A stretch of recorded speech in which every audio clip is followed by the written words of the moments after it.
What is up, guys? Welcome back to another video. My name is Nash, and today I'm going to be talking about some of the things that I've learned in finance, whether it's related to my job or personal finance. So I graduated about a year ago, or maybe a little over a year, but it was around this time when I graduated last year.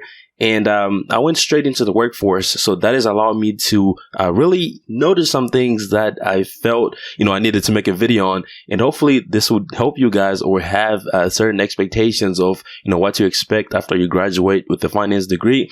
So these things are not going to be in any type of order. It's just going to be, I'm just going to be throwing them out to you. So the first thing is going to be GPA. So GPA does not matter. Actually, let me say it only matters if you're trying to go from college into a big company. So huge companies, right? Think about, companies like Apple or companies like, Facebook. If you're applying for, the couple of spots that they have open for college graduates, you're going to see that they're going to be competitive because everyone wants to work for the most well-known company because they probably pay you more too. If you really want to think about it, same thing with investment banking. If you want to look into, into finance specifically, those jobs, they're going to be harder to get into because there's so many people that want to work that job. So you need a higher GPA to distinguish yourself from other people. So if you want to go that route, GPA is going to matter. But for most people, GPA does not matter because let's think of it this way. Let's say I graduate with a 2.6 GPA and I decide to go work for a small company or a mid-sized company that does not have, a lot of competition. They're probably looking for people and nobody wants to apply to that. Everyone wants to go to the big company. See, I get a job there. I work there for a year. Now I have work experience, right? And after that, I can go ahead and add that to my resume and apply to that big company. And I'm going to get the same job, right? Simply because I have experience, right? Let's say you and me, I have a 2.6 GPA. You have a 4.0.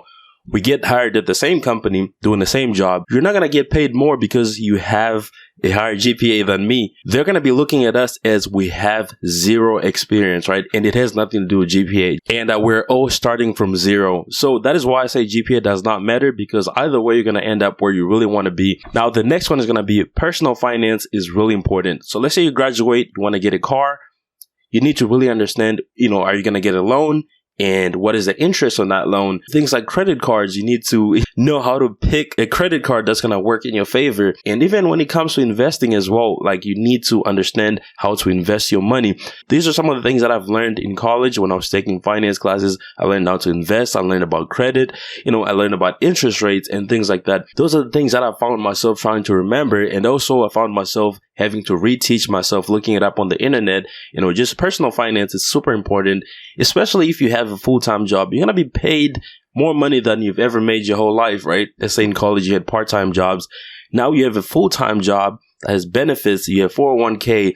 You need to know how to manage that money. That's where personal finance comes into play. All right, so the next one is going to be working in finance keeps you busy, right? So think about this. Money does not sleep, right? And if you're working in finance, you're working with money. So there's a tendency to work longer hours, right? Because, you want to do as much as you can, or you're required to do as much as you can, right? Or you have tight deadlines that you have to meet. So this causes people to not have a good work-life balance, right? And I've been in that situation where I was just working so much and I did not have a work-life balance. It was just work, sleep, eat, work, sleep, eat. That's it. And this is what causes a lot of people to burn out. You're going to hate your job eventually if you keep doing the same thing. You're going to get burnt out. So one of the things that I did was essentially find a hobby that I like doing. It doesn't matter. It could be playing sports. It could be making videos. It could be watching TV. It could be cooking. But at the end of the day, make time for it. Even if let's say, you have to work for longer hours or you have to, do extra things at work. I would say stop doing those things and do your hobby. Go home and do what you enjoy doing, right? Because that is going to allow your mind to refresh. And the next day, you're going to be able to perform a lot better. If you have to call in sick to, have some time to yourself to do your hobby, do it. Go ahead and do it, because that is what's going to keep you wanting to do the job and you're going to perform at your best. The next one is going to be studying for your job is really important. So if you're working in finance, there's probably a lot of meetings that you have to go to, specific to clients, or, maybe you have a new software that you're using. So if you have to go to meetings, you have to prepare for the meeting. So if you are, if it's your first year or first couple of years, you might not even have to speak in a meeting, right? You just sit there and take notes and do whatever. But what I like doing is essentially, you know ahead of time that you have a meeting maybe next week or tomorrow, and you obviously know what the subject of the meeting is. What I like doing is, studying over the meeting, right? So I know that the meeting is on this client. So I go ahead and find out everything I can about the client, just information, right? And you write it down in a notebook that you can take to the meeting, just in case, they ask you a question. Hey, what do you think about that has happened to me? What do you think about this? What do you think will be the problem if we do this, right? Because they want to get new ideas. Maybe the people that have been there for years don't have an answer, and you're going to get picked, and you have to be ready, because that is going to be your moment to shine. There might even be directors and managers in that meeting, and when they see you just knowing things like that, that is great for you. And the next thing is going to be, let's say a company is introducing a new software that no one really knows how to use.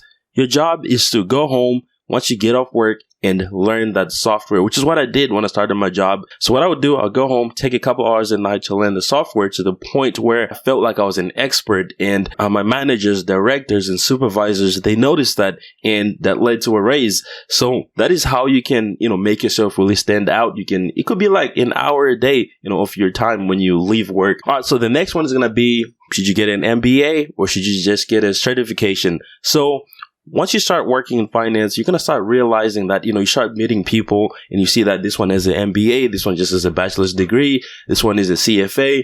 So you start thinking, which option is better for me, right? So for me, not an MBA, which means you have to go back to school. If you're going to do an MBA, you can do it online, obviously, but it's going to be, you're going back to school. So another option is a certification. You might look at, let me get a CFA. Or let me get a data analyst certification. Let me get a Python certification. All of those things are great options. There's just disadvantages and advantages, right? You might not be able to figure this out in a year or in 2 years, but eventually you're going to get to a point where you decide which route you want to go. You might even do both. So for me, I chose certifications. So I get certifications of things that I really want to master. So right now I'm taking a data analytics certification, which is really good because I work with data. So that is going to help me do my job. The next one is going to be, you have to purchase a suit, right? Don't just wear a random jacket with some random pants.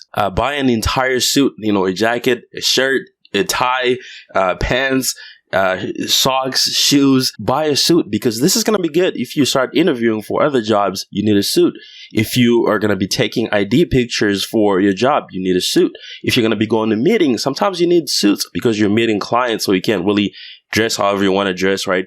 And the dress codes are going to be different for different companies. I know if you're working in finance, if it's a mid-size to a big company, it's probably going to be business casual. But if it's a huge company, it might be business professional. But if it's a smaller company and some mid-sized companies, it might be, just anything that's not casual. You can wear jeans and, polos and things like that. But you have to own a suit. You have to. It's mandatory. The next one is going to be, find friends that work, right? So since you just graduated, I'm assuming you probably have friends that are still in college. You have friends that do not have jobs because they majored in art. I'm just kidding. But you have friends like that, and people like that don't really understand the demand of working in finance, right? So let's say it's a Tuesday night, or Thursday night, college night. The bars are full. People are having fun. Your friends are like, let's go out, Nash. And you're like, I don't think I can. I got work tomorrow. They're going to look at you as lame. Not that you want to be looked at as lame, but they don't really have the same responsibilities as you. That's the difference, right? So if you just hang out with those people constantly, you're going to be a disappointment, right? And it's also going to take a toll on you because you're going to feel like they're not respecting your time. But in reality, they just don't really understand the responsibilities that you have. So that's why you need to mix, a mixture of both, right? You still have friends that are in college, and you have friends that have full-time jobs, friends that understand what you do, friends that have similar responsibilities. And the last one is going to be go to the gym. You have to work out. That is something that I don't really do, but I've started doing because I realized myself getting a little beer belly, or, just my back hurting, or me running out of breath going up the stairs. You have to make time. Maybe do it once a week. Do it once every 2 weeks, once every weekend. Me, I do it once a month, which I need to change. But you have to work out. You have to be physically fit. That is going to, help you feel better. And most of the time, if you're stressed and you go to the gym after work, that's going to make you feel great. I promise. It always works for me when I go to the gym once a month. But that is pretty much it when it comes to some of the things that I've learned ever since graduating with a finance degree.